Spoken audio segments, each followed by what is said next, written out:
Assalamualaikum warahmatullahi wabarakatuh.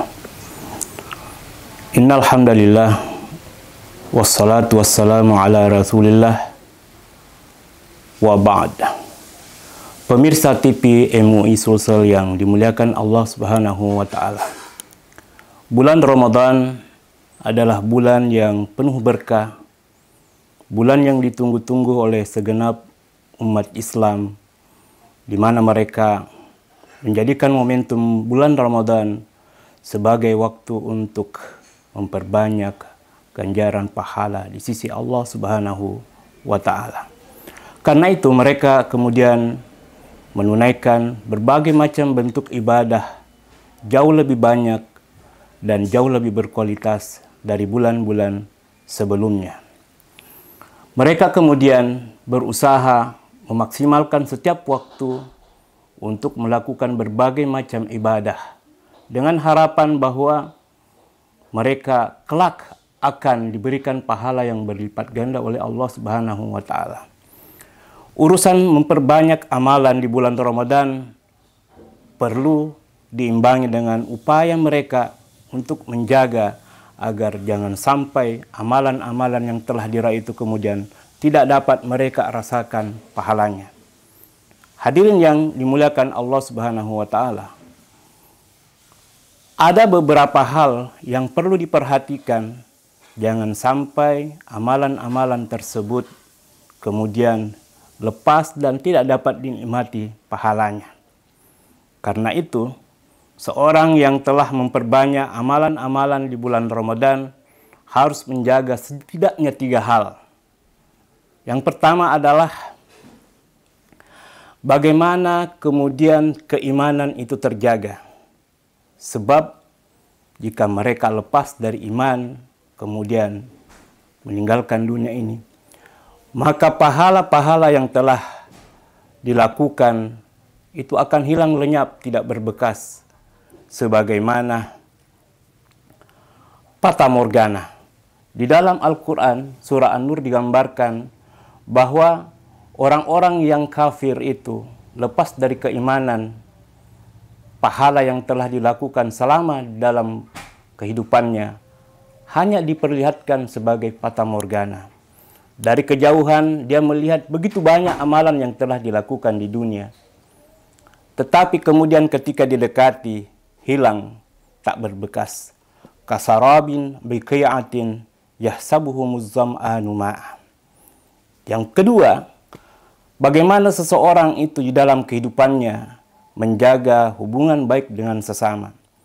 Sebab dengan adanya kezaliman yang telah dilakukan tanpa dia sadari, kezaliman itu akan menggerus amal pahalanya. Kita ingat di dalam sebuah hadis Nabi Sallallahu Alaihi Wasallam, beliau bertanya kepada para sahabatnya, "Atadruna manil muflis?" Tahukah kalian siapa orang yang bangkrut itu? Para sahabat waktu itu menjawab, "Al-muflisu fina man la dirhama lahu wala mata." Bahwa orang yang bangkrut di antara kami adalah orang yang tidak memiliki harta, tidak memiliki uang, dinar, dirham.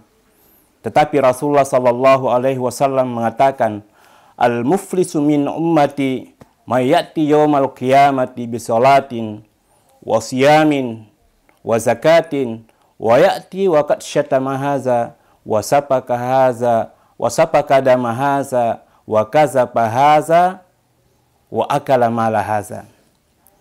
Kata Rasulullah sallallahu alaihi wasallam, orang bangkrut itu adalah orang yang kelak ketika dibangkitkan di akhirat meyakini bahwa dia akan mendapatkan pahala yang berlipat ganda dari salat yang dilakukannya, dari puasa yang dilakukannya, dari zakat yang ditunaikan, tetapi dia lupa bahwa di samping dia melakukan seluruh amalan tersebut, kerjanya di dunia selalu mencaci maki saudaranya.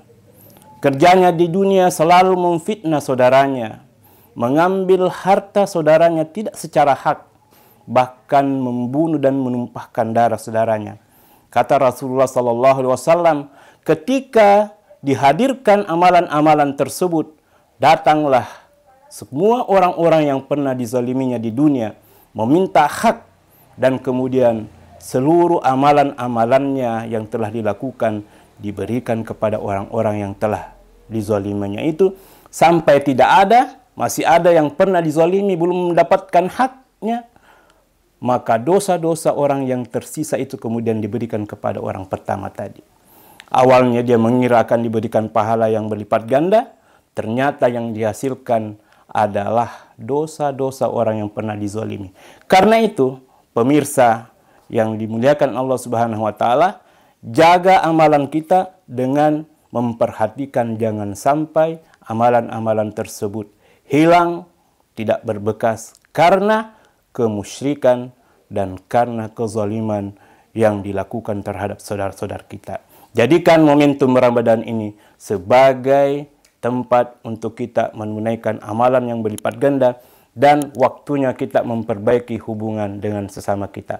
Mudah-mudahan ada manfaatnya. Wassalamualaikum warahmatullahi wabarakatuh.